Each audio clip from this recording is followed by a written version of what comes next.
ಓಂ ನಮೋ ಭಗವತೆ ವಾಸುದೇವ. ಎಲ್ರಿಗೂ ನಮಸ್ತೆ. ಇವತ್ತು ವಾಸುದೇವ ಆಸ್ಟ್ರೋಗೋಲ್ಡ್ ಯೂಟ್ಯೂಬ್ ಚಾನೆಲ್ಗೆ ನಿಮ್ಗೆಲ್ಲ ಸ್ವಾಗತ. ಇವತ್ತಿನ ವಿಚಾರ ಏನಪ್ಪಾ ಅಂದ್ರೆ, ತಮಿಳ್ ಆಕ್ಟರ್ ತ್ರಿಷಾ ಅವರ ಒಂದು ಜಾತಕ ವಿಶ್ಲೇಷಣೆ ಮಾಡ್ತಾ ಹೋಗೋಣ.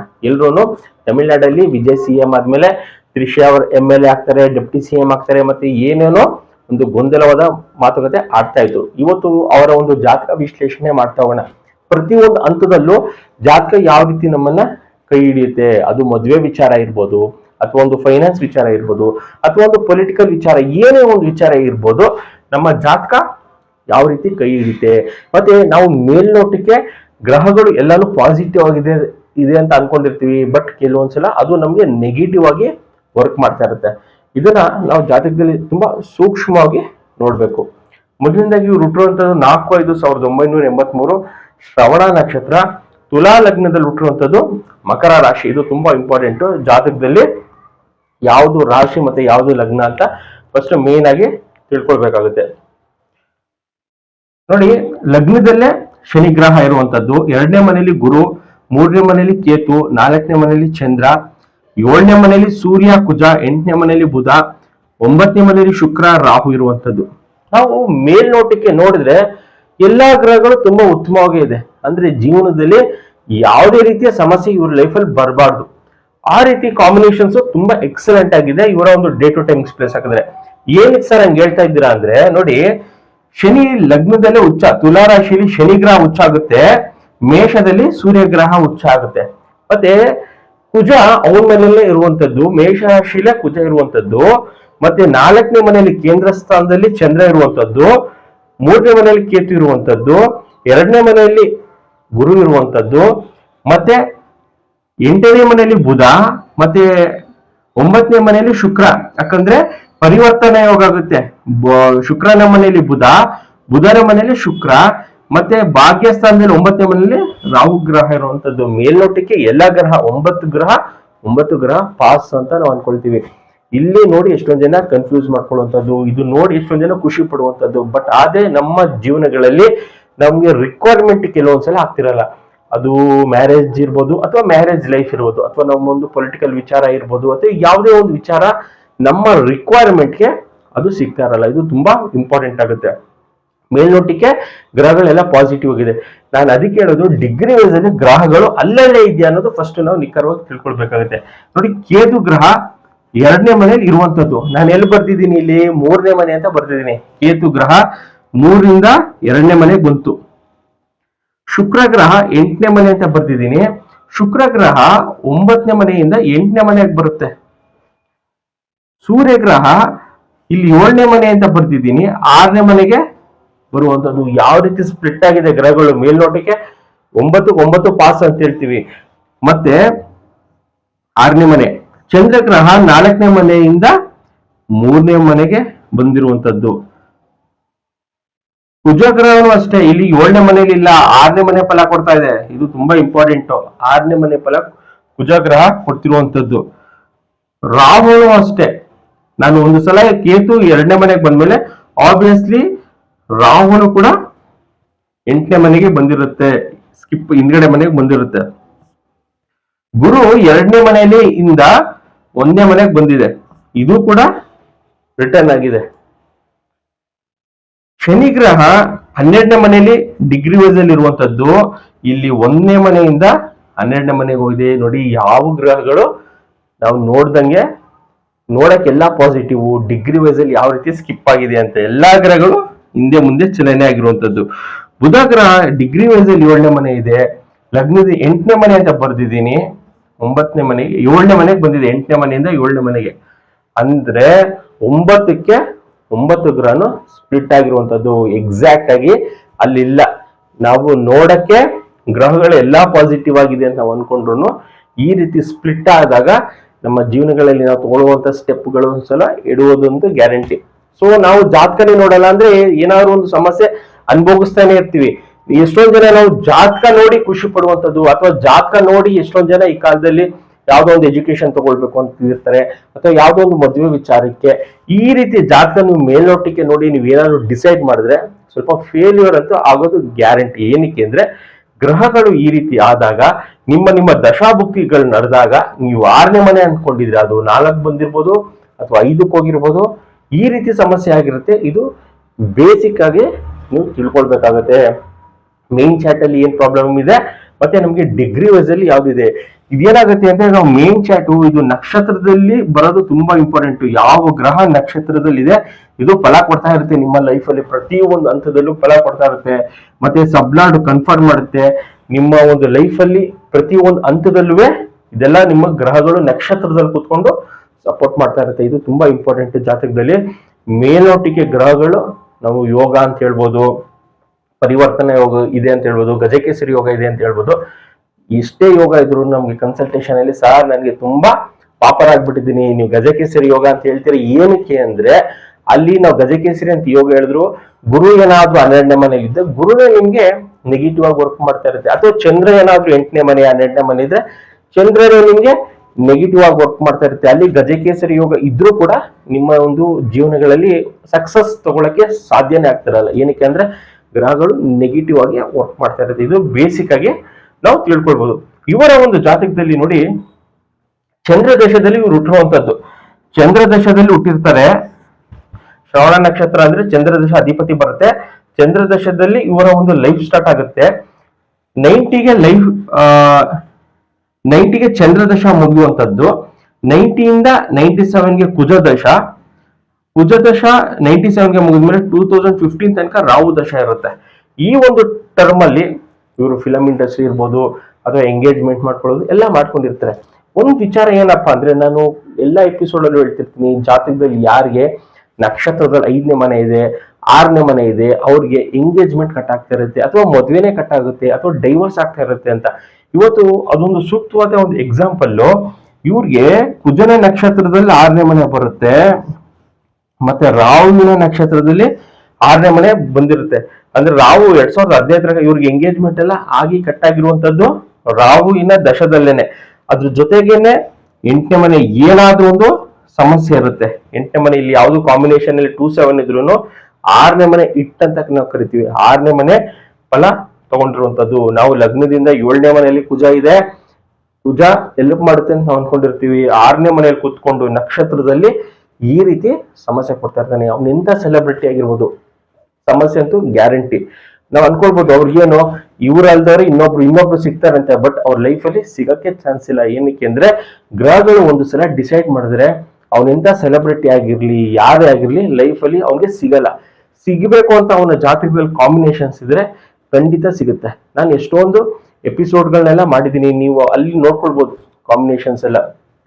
ತೆಲುಗು ಆಕ್ಟರ್ಸ್ ಇರ್ಬೋದು, ತಮಿಳ್ ಆಕ್ಟರ್ಸ್ ಇರ್ಬೋದು, ಯಾರ ಜಾತಕದಲ್ಲಿ ನಕ್ಷತ್ರದಲ್ಲಿ 7ನೇ ಮನೆ ಬಂದಿರುತ್ತೆ, 2ನೇ ಮನೆ ಇಟ್ಟಂತ ಕರಿತೀವಲ್ಲ, ಈ 6ನೇ ಮನೆ ಇರುವಂತ ಜಾಗದಲ್ಲಿ 2ನೇ ಮನೆ 7 ಅನ್ನೋದು ಅವರೆಲ್ಲ ಮ್ಯಾರೇಜ್ ಲೈಫ್ ನೀಟಾಗಿ ತಗೊಂಡಿರ್ತಾರೆ.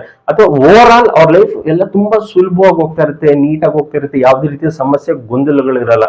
ಯಾವಾಗ ಈ 6ನೇ ಮನೆ ಬರುತ್ತೆ ಎಂಗೇಜ್ಮೆಂಟ್ ಆಗೋದು ಕಟ್ ಆಗೋದು, ಇನ್ ಕೇಸ್ ಏನಾದ್ರು ಮದುವೆ ಆಗಿದ್ರು ಕೂಡ ಖಂಡಿತ ಅದು ಕಟ್ ಆಗ್ತಿತ್ತು ಅಥವಾ ಡೈವರ್ಸ್ ಕೂಡ ತಗೊಳ್ತಿದ್ರು. ಇನ್ನೊಂದು ಕೆಲವೊಂದು ವಿಚಾರ ಏನಾಗುತ್ತೆ ಅಂದ್ರೆ ಇವರ ಜಾತಕದಲ್ಲಿ ಏನೋ 6ನೇ ಮನೆ ಇದೆ, ಇವರ ಪಾರ್ಟ್ನರ್ ಜಾತಕದಲ್ಲಿ ಏನಾದ್ರು 2ನೇ ಮನೆ 7 11ನೇ ಮನೆ ಇದ್ರೆ ಇವ್ರು ಹೇಳ್ದಂಗೆ ಅವ್ರು ಕೇಳ್ಬೇಕಾಗುತ್ತೆ. ಅಥವಾ ಅವ್ರ ಜಾತಕದಲ್ಲಿ ಸೇಮ್ ಕಾಂಬಿನೇಷನ್ 6ನೇ ಮನೆ 5ನೇ ಮನೆ ಮತ್ತೆ 1ನೇ ಮನೆ 1-6 ಕಾಂಬಿನೇಷನ್ಸ್ ಎಲ್ಲ ನಾವು ನೋಡ್ತೀವಲ್ಲ, ಅದ್ ಇದ್ದಾಗ ಏನಾಗುತ್ತೆ ಅಂದ್ರೆ ಡೈವರ್ಸ್ ಆಗುವಂತದ್ದು. ನಾವು ಹೇಳ್ತೀವಿ ಒಂದೊಂದ್ಸಲ ಹೆಂಡತಿ ಅವ್ರ ಮನೆ ಸ್ಟ್ರಾಂಗು ಅಥವಾ ಗಂಡ ಸ್ಟ್ರಾಂಗು. ಏನಕ್ಕೆ ಅಂದ್ರೆ ಅವ್ರು ಹೇಳ್ದಂಗೆ ಕೇಳ್ಕೊಂಡಿದ್ರೆ ಮ್ಯಾರೇಜ್ ಲೈಫ್ ಅದು ನಡ್ಕೊಂಡು ಹೋಗುತ್ತೆ. ನಾವು ಏನ ಮಾಡ್ತೀವಿ ಅಂದ್ರೆ ಎಲ್ರು ಮ್ಯಾರೇಜ್ ಡೇಟ್ ನೋಡ್ತೀವಿ, ಯಾವಾಗ ಮದ್ವೆ ಆಗುತ್ತೆ ಇವ್ರಿಗೆ ಯಾವಾಗ ಮದ್ವೆ ಆಗುತ್ತೆ ಅಂತ. ಮ್ಯಾರೇಜ್ ಲೈಫ್ ತುಂಬಾ ಇಂಪಾರ್ಟೆಂಟ್ ಮನುಷ್ಯನ್ಗೆ. ಮದ್ವೆ ಆದ್ಮೇಲೆ ಇವ್ರು ಯಾವ ರೀತಿ ಇರ್ತಾರೆ ಅಂತ ನೋಡಿ. 6ನೇ ಮನೆ ಬರೀ ನಾನು ಮದ್ವೆಗೆ ನೆಗೆಟಿವ್ ಹೇಳ್ತಾ ಇದ್ದೀನಿ. ಅದೇ ಇವ್ರಿಗೆ 6ನೇ ಮನೆ ಒಳ್ಳೆ ಪ್ರೊಫೆಷನ್ ತಂದ್ಕೊಡುತ್ತೆ, ಒಳ್ಳೆ ಕೆಲಸ ತಂದ್ಕೊಡುತ್ತೆ, ಒಳ್ಳೆ ನೇಮ್ ಫೇಮ್ ತಂದ್ಕೊಡುತ್ತೆ, ಒಳ್ಳೆ ದುಡ್ಡು ಕೊಡುತ್ತೆ. ಯಾರ ಜಾತಕದಲ್ಲಿ 6ನೇ ಮನೆ ನಡೀತಾ ಇದೆ ಒಳ್ಳೆ ದುಡ್ಡು ತಂದ್ಕೊಡುತ್ತೆ. ಯಾಕೆಂದ್ರೆ ಲಗ್ನದಿಂದ 7ನೇ ಅಧಿಪತಿ ನಿಮ್ಮ ಶತ್ರುವಾಗಿರ್ತಾನೆ. ಶತ್ರುಗೆ ವ್ಯಯ ಬಂದು 6ನೇ ಮನೆ. ಯಾಕಂದ್ರೆ ಶತ್ರುಗೆ ಇಲ್ಲಿಂದ 7ನೇ ಮನೆಯಿಂದ ಲೆಕ್ಕ ಹಾಕೊಂಡ್ ಬಂದ್ರೆ 12ನೇ ಮನೆ ವ್ಯಯ ಆಗುತ್ತೆ. ನಿಮ್ಮ ಶತ್ರುಗೆ ನಷ್ಟ ಆದ್ರೆ ನಿಮ್ಗೆ ಲಾಭ. ಆ ರೀತಿ 6ನೇ ಮನೆ ಇರೋದ್ರಿಂದ ಇವ್ರಿಗೆ ಆಪರ್ಚುನಿಟಿ ಜಾಸ್ತಿ ಸಿಗುತ್ತೆ, ಒಳ್ಳೊಳ್ಳೆ ಕೆಲಸಗಳು ಮಾಡ್ತಾರೆ. ಕೆಲಸದ ವಿಚಾರದಲ್ಲಿ ಇವರು top post number 1. But family ವಿಚಾರ, ಈ ಮದುವೆ ವಿಚಾರದಲ್ಲಿ ಸ್ವಲ್ಪ ತುಂಬಾ ಗೊಂದಲ ಇರುವಂತದ್ದು. ಇವರ ಒಂದು ಜಾತಕದಲ್ಲಿ ಈ 6ನೇ ಮನೆ ಅನ್ನೋದು ಸ್ವಲ್ಪ ಸಮಸ್ಯೆ ತಂದ್ಕೊಟ್ಟಿದೆ. ಅದು ನೋಡಿ 2015 ತನಕನೂ ಆಗೋಯ್ತು. ಸೊ ದಶ ಮುಗೀತು. ಈಗ ಪ್ರೆಸೆಂಟ್ ನಡೀತಿರುವಂತದ್ದು ಗುರುದಶೆ. ಗುರುದಶದಲ್ಲೂ ಕೂಡ ಈ 4 and 12 ಹೌಸ್ ಸ್ವಲ್ಪ ಇಂಟ್ರೆಸ್ಟ್ ಕಡಿಮೆ ಮದುವೆ ವಿಚಾರದಲ್ಲಿ. 4ನೇ ಮನೆ ಮತ್ತು 12ನೇ ಮನೆ ಈಗ ನಡೀತಿರುವಂತದ್ದು. ಹಾಗಾದ್ರೂ ಸ್ವಲ್ಪ ಇಂಟ್ರೆಸ್ಟ್ ಇತ್ತು. 2 and 7 ಕಾಂಬಿನೇಷನ್ ಅಲ್ಲಿ ಎಂಗೇಜ್ಮೆಂಟ್ ಕಟ್ ಆಗಿದೆ, ಬಟ್ ಮದುವೆ ಮಾಡ್ಕೊಳ್ಬೇಕು ಅನ್ನೋ ಇಂಟ್ರೆಸ್ಟ್ ಇತ್ತು. ಈಗ ಪ್ರೆಸೆಂಟ್ ಮದುವೆ ಬಗ್ಗೆ ಆಲೋಚನೆ ಇಲ್ಲ. ಕಾಂಬಿನೇಷನ್ ಅಲ್ಲಿ 2ನೇ ಮನೆ ಇಲ್ಲ, 7 ಇಲ್ಲ, 11 ಇಲ್ಲ, ಯಾವುದುವೆ ಎಲ್ಲೂ ಇಲ್ಲ. ಬರೀ 1, 3, 5 ಕಾಂಬಿನೇಷನ್. ಕೆಲಸ ಮಾಡ್ಬೇಕು, ಸುಮ್ನೆ ಇರ್ಬೇಕು. ಮತ್ತೆ ಕಾಂಬಿನೇಷನ್ಸ್ ಅಲ್ಲಿ ಮದುವೆ ಮಾಡ್ಕೊಳ್ಳಕ್ಕೆ ದಶಗಳು ಇಲ್ಲಿ ಯಾವ್ದು ಸಪೋರ್ಟ್ ಮಾಡ್ತಿಲ್ಲ. 2031 ಆದ್ಮೇಲೆ ನೋಡೋಣ, ಶನಿ ದಶ ಬರುತ್ತೆ. ಅಲ್ಲಿ ಮತ್ತೆ 2, 7, 6 ಅಂತ ಕಾಂಬಿನೇಷನ್ಸ್ ಬರುತ್ತೆ 2031. ಆಗ ಮತ್ತೆ ಇಂಟ್ರೆಸ್ಟ್ ಬರುತ್ತೆ ಇವ್ರಿಗೆ. ಮತ್ತೆ ಕೂಡ ಅಲ್ಲಿ ನಕ್ಷತ್ರದಲ್ಲಿ 6 ಇದೆ. ಇದು ಬಿಡಲ್ಲ ಜಾತಕದಲ್ಲಿ. ಒಂದು ಸಲ ಗ್ರಹಗಳು ನಮ್ಮನ್ನ ಬಂದ್ಬಿಟ್ರೆ ಸಮಸ್ಯೆಗಳು, ಅದು ನಮ್ಮಿಂದನೇ ದಶಾ ಭುಕ್ತಿ, ಅಂತರ್ಭುಕ್ತಿ ಮತ್ತೆ ನಕ್ಷತ್ರಗಳು ಹಿಂಗ್ ಬಂದ್ಬಿಟ್ರೆ ಅದರಿಂದ ತಪ್ಪಿಸ್ಕೊಳ್ಳಕ್ಕೆ ಸಾಧ್ಯನೇ ಇಲ್ಲ. ಅದಕ್ಕೆ ಎಷ್ಟೊಂದ್ ಜನ 50 ವರ್ಷ ಆದ್ರೂ ಮದುವೆ ಆಗಲ್ಲ, 60 ವರ್ಷ ಆದ್ಮೇಲೆ ಆಗ್ಬಿಡ್ತಿದ್ದಾರೆ.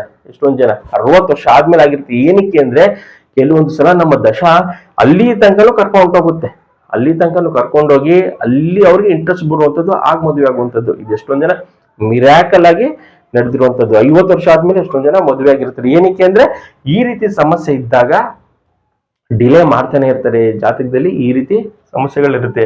ನೋಡಿ, ಎಂಟೈರ್ ಜಾತಕದಲ್ಲಿ ಇವರು 2 ಗ್ರಹ ಪಾಸಿಟಿವ್ ಆಗಿ ವರ್ಕ್ ಮಾಡುತ್ತೆ. ಒಂದು ಕೇತು ಗ್ರಹ 2ನೇ ಮನೆ ಹಿಟ್ಟಾಗಿದೆ, ಒಂದು ಬುಧ ಗ್ರಹ 7ನೇ ಮನೆ 9 ಮತ್ತೆ 11ನೇ ಮನೆ. 2 ಗ್ರಹಗಳು ತುಂಬಾ ಎಕ್ಸಲೆಂಟ್ ಆಗಿ ಮದುವೆ ವಿಚಾರಕ್ಕೆ ಹೆಲ್ಪ್ ಮಾಡುತ್ತೆ. ನಾವೆಲ್ಲ ರೆಮಿಡೀಸ್ ಯಾವ ರೀತಿ ಅಂದ್ರೆ, ನೀವು ಕುಜದೋಷ ಇದೆ ಸರ್, ನನ್ ಕದ್ಲಿ ವಿವಾಹ, ಕುಂಭ ವಿವಾಹ ಮಾಡ್ಸೋಣ, ಎಷ್ಟೊಂದು ಗೊಂದಲಗಳಿರುತ್ತೆ.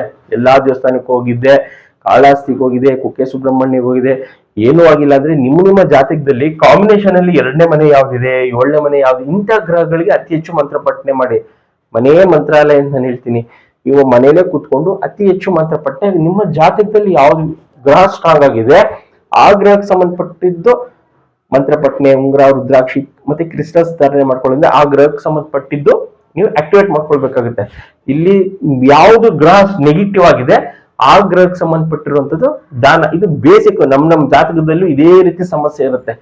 ಎಷ್ಟೊಂದು ಜನಕ್ಕೆ ಈಗ 35 ವರ್ಷ ಆದ್ರೂ ಮದ್ವೆ ಆಗ್ತಿರಲ್ಲ, ಅಥವಾ ನಮ್ಮ ಹೆಂಡತಿ ಹೇಳಿದ ಮಾತು ಕೇಳಲ್ಲ, ಅಥವಾ ನಮ್ಮ ಗಂಡ ಹೇಳಿದ ಮಾತು ಕೇಳಲ್ಲ. ಅಂದ್ರೆ ಈ 6ನೇ ಮನೆ ಜೊತೆ 10ನೇ ಮನೆ ಕೂಡ ಇರುತ್ತೆ.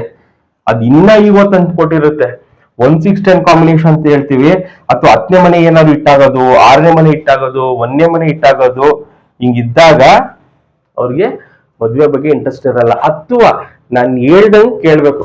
ಅದು ಹೆಣ್ಮಕ್ಳಿರ್ಲಿ ಅಥವಾ ಗಂಡ್ ಮಕ್ಳಿರ್ಲಿ, ನಾನು ಹೇಳ್ದಂಗೆ ನೀನ್ ನಡ್ಕೋಬೇಕು. ಇಲ್ದವ್ರೆ ಮನೆ ಬಿಟ್ಟು ನೀನ್ ಹೋಗಿಲ್ಲ ನಾನೇ ಹೋಗ್ತೀನಿ, ಈ ಸ್ಟೇಜ್ ಅಲ್ಲಿ ಇಂಥವ್ರು ಇರ್ತಾರೆ. ಇದು ಕರೆಕ್ಟ್ ಇದಾಗಿದೆ. ಎಷ್ಟೊಂದ್ ಜನ ನನ್ನ ಎಕ್ಸಾಂಪಲ್ ಹೇಳ್ತಾ ಇದೆ. ಇವತ್ತು 6ನೇ ಮನೆ ಇರೋದ್ರಿಂದ ಇವ್ರಿಗೆ ಏನೇ ಒಂದು ಮದುವೆ ವಿಚಾರದಲ್ಲಿ ಆಸಕ್ತಿ ಬರಲ್ಲ. ಕೆಲ್ಸ ಕೆಲ್ಸ ಕೆಲ್ಸ ಅಷ್ಟೇ. ನಾನು ಕೆಲ್ಸದಲ್ಲೂ ಬಾಸು, ಮನೆಯಲ್ಲೂ ಬಾಸ್ ಇರಂಗೆ. ಮತ್ತೆ ಇವ್ರಿಗೆ ಸಂಬಂಧಗಳು ಇವ್ರು ಬಂದಾಗ್ಲೂ ಇವ್ರು ಒಪ್ಕೊಳ್ಳೋದು ತುಂಬಾ ಕಷ್ಟ. ಇದ್ರ ಜೊತೆ 5ನೇ ಮನೆ ಇದ್ರೆ ಒಂದು 100 ಪ್ರಪೋಸಲ್ಸ್ ತಂದಿಟ್ರು ಇವರು ಒಪ್ಕೊಳ್ಳಲ್ಲ. ಜಾತಕದಲ್ಲಿ 6ನೇ ಮನೆ ಅಷ್ಟು ನೆಗೆಟಿವ್ ಆಗಿ ವರ್ಕ್ ಮಾಡುತ್ತೆ. ಮತ್ತೆ ಎಷ್ಟೊಂದ್ ಜನ MLA ಆಗ್ಬಿಡ್ತಾರೆ, ಡೆಪ್ಟಿ CM ಆಗ್ಬಿಡ್ತಾರೆ ಅಂತ ಎಷ್ಟೊಂದ್ ಜನ ಕೇಳ್ತಾರೆ. ಖಂಡಿತ ಆ ರೀತಿ ಈಗ ಪ್ರೆಸೆಂಟ್ ಗುರುದಶದಲ್ಲಿ ಇಲ್ಲ. 12ನೇ ಮನೆ ಬರೋದ್ರಿಂದ ನಕ್ಷತ್ರದಲ್ಲಿ ಇವ್ರಿಗೆ ಸ್ವಲ್ಪ, ಇವ್ರು ಏನಾದ್ರು ಈ ಪಾಲಿಟಿಕ್ಸ್ ಬಂದ್ರೆ ಸ್ವಲ್ಪ ಬ್ಯಾಡ್ ನೇಮೇ ಬರುತ್ತೆ ಹೊತ್ತು ಪಾಸಿಟಿವ್ ಇಲ್ಲ, ನೆಗೆಟಿವ್ ಇದೆ. ಪ್ರೆಸೆಂಟ್ ಇವರು 2031 ತನಕ ಯಾವುದೇ ರೀತಿಯ ಪಾಲಿಟಿಕ್ಸ್ಗೆ ಇವ್ರು ಬರಬಾರ್ದು. 2031 ಆದ್ಮೇಲೆ ಶನಿ ದಶ ಬರುತ್ತೆ. ಅಗೇನ್ ನಕ್ಷತ್ರದಲ್ಲಿ 6ನೇ ಮನೆ ಬರುತ್ತೆ. ಎಕ್ಸಲೆಂಟ್ ಆಗಿ ವರ್ಕ್ ಮಾಡ್ತಾ ಇರ್ಬೇಕ್ರೆ. ಇಂಥ ಜಾತಕದವ್ರು ಏನಾದ್ರು ಪೊಲಿಟಿಷಿಯನ್ ಆದ್ರೆ ಅವ್ರ ಜೀವನದಲ್ಲಿ ಒಂದು 50 ಜನ ಏನ್ ಮಾಡಿರಲ್ಲ 51 ಮಾಡಿ ಮುಗಿಸ್ತಾರೆ. ಆ ರೀತಿ ಜಾತಕ. ನಾನು ಆಗ್ಲಿ ಅಂದ್ರೆ ಇಂಥ ಜಾತಕದಲ್ಲಿ ಏನಂದ್ರೆ ಪರೋಪಕಾರಿ ಅಂದ್ರೆ ಪಬ್ಲಿಕ್ಗೆ ಹೆಲ್ಪ್ ಮಾಡುವಂತವ್ರು, ಮನೆಗೆ ಮಾರಿ ಊರ್ಗ್ ಉಪಕಾರಿ ಅಂತ ಹೇಳ್ತಾರಲ್ಲ, ಆ ರೀತಿ 6ನೇ ಮನೆ ಬೇರೆಯವ್ರಿಗೆ ಹೆಲ್ಪ್ ಮಾಡುವಂತದ್ದು, ಬೇರೆಯವರ ಫ್ಯಾಮಿಲಿ ಲೈಫ್ ಅವ್ರ ಸಮಸ್ಯೆ ಇದೆ ಅವ್ರಿಗೇನಾದ್ರು ಹೆಲ್ಪ್ ಮಾಡೋಣ ಅನ್ನೋದು ಕಾನ್ಸಂಟ್ರೇಟ್ ಇರುತ್ತೆ ಹೊರತು ನಮ್ ಜಾತಕದಲ್ಲಿ ನನಗ್ ಮದ್ವೆ ಆಗಿಲ್ಲ, ನಮಗ್ ಮಕ್ಳಾಗಿಲ್ಲ. ಯಾಕಂದ್ರೆ 5ನೇ ಮನೆ ಇಲ್ಲಿ ಇಲ್ಲ ಕಾಂಬಿನೇಷನ್ ಅಲ್ಲಿ. ಯಾವ್ದನೇ ಈಗ ಇರೋದ್ರಿಂದ ಈ ರೀತಿ ಆಲೋಚನೆಗಳು ಇವ್ರಿಗೆ ಬರೋದೇ ಇಲ್ಲ. ಇದು ಮೇನ್ ಸಮಸ್ಯೆ ಜಾತಕದಲ್ಲಿ ಯಾರಿಗೆ ಈ ರೀತಿ ಇರುತ್ತೆ ಅಂತ. ಎಂಗೇಜ್ಮೆಂಟ್ ಬಗ್ಗೆ ತಿಳಿಸಿದೆ, 2015 ಅಲ್ಲಿ ಕಟ್ ಆಗಿದೆ. ಮ್ಯಾರೇಜ್ ಸಮಸ್ಯೆ ಇದೆ. ಮ್ಯಾರೇಜ್ ಲೈಫ್ ಇವರ ಪಾರ್ಟ್ನರ್ ಏನಾದ್ರು ಅವರ ಒಂದು ದಶಾಭುಕ್ತಿಯಲ್ಲಿ 2ನೇ ಮನೆ 7 11ನೇ ಮನೆ ಇದ್ರೆ ನಕ್ಷತ್ರದಲ್ಲಿ ಚೆನ್ನಾಗಿ ನಡ್ಕೊಂಡು ಹೋಗುತ್ತೆ. ಇದು ತುಂಬಾ ಇಂಪಾರ್ಟೆಂಟ್. ಮತ್ತೆ ಇನ್ನೊಂದು ವಿಚಾರ, ಇಂಥವ್ರು ಏನ್ ಮಾಡ್ಬೇಕು ಅಂದ್ರೆ, ನನಗೆ 30 ಬಂದಿದೆ, 25 ಬಂದಿದೆ, ಮದ್ವೆ ಆಗೋಣ, ಅವೆಲ್ಲ ಖಂಡಿತ ಇಲ್ಲ. ಏನೇ ಮಾಡಿದ್ರು ಇವ್ರು ಹೇಳ್ದಂಗೆ ಅವ್ರು ಕೇಳ್ಬೇಕಾಗತ್ತೆ, ಇವರು ಮದ್ವೆ ಆಗೋರು. ಇನ್ನ ಪೊಲಿಟಿಕ್ಸ್ಗೆ ಈಗ ಸದ್ಯಕ್ಕೆ ಇವರು ಎಂಟ್ರಿ ಕೊಡೋದು ತುಂಬಾ ನೆಗೆಟಿವ್. ಯಾಕಂದ್ರೆ ಯಾರ ಜಾತಕದಲ್ಲಿ ಇಲ್ಲಿ 11ನೇ ಮನೆ ಎಲ್ಲೂ ಬಂದಿಲ್ಲ. 11ನೇ ಮನೆ ಇದ್ದಿದ್ರೆ ಸ್ವಲ್ಪ ಸ್ಟ್ರಾಂಗ್ ಆಗಿರ್ತಿತ್ತು, ಈಗಲೇ ಇವ್ರು ಎಂಟ್ರಿ ತಗೊಳ್ಬಹುದಾಗಿತ್ತು. ಸೊ 11ನೇ ಮನೆ ಎಲ್ಲ ನೆಕ್ಸ್ಟ್ ದಶ ರೆಡಿ ಇದೆ. 6ನೇ ಮನೆ 2 7ನೇ ಮನೆ ಇರೋದ್ರಿಂದ ನೆಕ್ಸ್ಟ್ ದಶ 2031 ಆದ್ಮೇಲೆ ಖಂಡಿತ ಇವ್ರು ಏನಾದ್ರು ಪಾಲಿಟಿಕ್ಸ್ ಬಂದ್ರೆ ಒಳ್ಳೆ ಹೆಸರು ಮಾಡ್ತಾರೆ, ಒಳ್ಳೆ ನೇಮ್ ಫೇಮ್ ಮಾಡ್ತಾರೆ. ಬಟ್ ಮದ್ವೆ ವಿಚಾರದಲ್ಲಿ ಸ್ವಲ್ಪ ಇವರೇ ಅಡ್ಜಸ್ಟ್ ಮಾಡ್ಕೊಂಡ್ರೆ ಮದ್ವೆ ಆಗುತ್ತೆ. ಇವ್ರು ಏನಾರು ಅಡ್ಜಸ್ಟ್ ಮಾಡ್ಕೊಂಡಿಲ್ಲ, ನನ್ನ ಲೈಫ್ ಹಿಂಗೆ ಇದೆ ಅಂದ್ರೆ ಖಂಡಿತ ಮದ್ವೆ ಆಗಲ್ಲ. ಇದೇ ರೀತಿ ಹೋಗ್ತಾ ಇರುತ್ತೆ. ಮತ್ತೆ ಇನ್ನೂ ಎಷ್ಟೊಂದ್ ಜನ ಸರ್ ಲವ್ ಮ್ಯಾರೇಜ್ ಅಂತ ಹೇಳ್ತಾರೆ. ಇಲ್ಲಿ ಕಾಂಬಿನೇಷನ್ ಅಲ್ಲಿ ಲವ್ ಆಗುತ್ತೆ, 5ನೇ ಮನೆ ಇರೋದ್ರಿಂದ ಲವ್ ಆಗುತ್ತೆ, ಬಟ್ ಮ್ಯಾರೇಜ್ ಆಗಲ್ಲ. ಲವ್ ಮ್ಯಾರೇಜ್ ಅದೊಂದು ದೊಡ್ಡ ಸಮಸ್ಯೆ ಇದೆ. 5th ಹೌಸ್ ಇರೋದ್ರಿಂದ ಯಾರನ್ನಾದ್ರೂ ಇಷ್ಟಪಡ್ತಾರೆ, ಬಟ್ ಅವ್ರನ್ನ ಇಷ್ಟಪಟ್ಟಿರೋರ್ನ ಮದ್ವೆ ಆಗಕ್ಕೆ ಸಾಧ್ಯ ಇಲ್ಲ. ಅದೊಂದು ಇನ್ಫಾರ್ಮೇಶನ್. ಇದಿಷ್ಟು ಇರೋ ವಿಚಾರ, ತ್ರಿಷಾ ಅವರ ವಿಚಾರ. ಜಾತಕದಲ್ಲಿ ಸಮಸ್ಯೆಗಳು ಯಾವ ರೀತಿ ಇದೆ ಅಂತ ತಿಳಿಸ್ಕೊಟ್ಟಿದೀನಿ. ನಮ್ಮ ಜಾತಕದಲ್ಲೂ ಈ ರೀತಿ ಕಾಂಬಿನೇಷನ್ಸ್, ಈ ರೀತಿ ನಕ್ಷತ್ರದಲ್ಲಿ ಇದ್ದಾಗ, ಉಪನಕ್ಷತ್ರದಲ್ಲೂ ರಿಪೀಟ್ ಅದದೇ ಬಂದಾಗ ನಮ್ಮ ಲೈಫಲ್ಲಿ ಕೆಲವೊಂದ್ಸಲ ಏಳು ಬೀಳು ಇದ್ದಿದ್ದೆ ಜಾತಕದಲ್ಲಿ. ಬಟ್ ನಮ್ಮ ಒಂದು ರಿಕ್ವೈರ್ಮೆಂಟ್ಗೆ ನಮ್ಮ ಒಂದು ದಶಾಭುಕ್ತಿ ಸಪೋರ್ಟ್ ಮಾಡ್ತಿದ್ಯಾ ಅನ್ನೋದು ನೋಡ್ಕೊಳ್ಳೋದು ತುಂಬಾ ಇಂಪಾರ್ಟೆಂಟ್. ಪ್ರೆಸೆಂಟ್ ಯಾವ ದಶ ನಡೀತಾ ಇದೆ, ಅದರ ನಕ್ಷತ್ರದಲ್ಲಿ ಯಾವ ಗ್ರಹ ಇದೆ, ಮತ್ತೆ ಉಪನಕ್ಷತ್ರದಲ್ಲಿ ಯಾವ ಗ್ರಹ ಇದೆ, ಮತ್ತೆ ನಮ್ಮ ರಿಕ್ವೈರ್ಮೆಂಟ್, ನಮ್ಮ ಮದುವೆ ವಿಚಾರ ನೋಡ್ಕೊಳ್ಬೇಕಾ, ಅಥವಾ ನಮ್ಮ ಎಜುಕೇಶನ್, ಅಥವಾ ನಮ್ಗೆ ಏನಾದ್ರು ಮಕ್ಕಳಾಗ್ತಿಲ್ವಾ, ಅಥವಾ ನಮ್ಗೆ ಏನಾದ್ರು ಗೌರ್ಮೆಂಟ್ ಜಾಬ್ ಸಿಗುತ್ತಾ, ಇದು ನಮ್ಮ ಒಂದು ದಶಾಭುಕ್ತಿಲಿ ಫೈನಲ್ ಮಾಡ್ಕೊಳ್ಬೇಕು. ಜಾತಕದಲ್ಲಿ ಇಂಡಿಕೇಶನ್ಸ್ ಇದೆಯಾ ಇಲ್ವಾ ಅಂತ ಸಿಂಪಲ್ ಆಗಿ ತಿಳ್ಕೊಳ್ಬಹುದು. ಇಷ್ಟು ಇವ್ರ ವಿಚಾರ. ಯಾರು ವಾಸುದೇವ ಆಸ್ಟ್ರೋಗೋಲ್ಡ್ ಯೂಟ್ಯೂಬ್ ಚಾನೆಲ್ ಸಬ್ಸ್ಕ್ರೈಬ್ ಮಾಡ್ಕೊಂಡಿಲ್ಲ, ಮಾಡ್ಕೊಳ್ಳಿ. ನಾನು ಹಾಕುವಂತ ವಿಡಿಯೋಸ್ ನಿಮ್ಗೆ ರೀಚ್ ಆಗುತ್ತೆ. ಮತ್ತೆ ಈ ನನ್ನ ಚಾನೆಲ್ ಅಲ್ಲಿ ದೋಷ ಕಾಟ ಅವೆಲ್ಲ ಏನು ಎದುರಿಸಲ್ಲ. ಏನು ಜ್ಯೋತಿಷ ಶಾಸ್ತ್ರಕ್ಕೆ ಇನ್ಫಾರ್ಮೇಶನ್ ಬೇಕು ಅಷ್ಟು ಮಾತ್ರ ಅಪ್ಲೋಡ್ ಮಾಡ್ತಿರ್ತೀನಿ. ಮತ್ತೆ ವಾಸ್ತು ಬಗ್ಗೆ ಎಷ್ಟೊಂದು ಜನ ಕೇಳ್ತಿರ್ತಾರೆ, ಕನ್ಸಲ್ಟೇಷನ್ ಸಿಗುತ್ತೆ ಅಂದ್ರೆ ಖಂಡಿತ ಈ ನಂಬರ್ಗೆ ಕರೆ ಮಾಡಿ ನೀವು ಕನ್ಸಲ್ಟೇಷನ್ ಅಪಾಯಿಂಟ್ಮೆಂಟ್ ಎಲ್ಲ ಕೂಡ ತಗೊಳ್ಬೋದು. Thank you.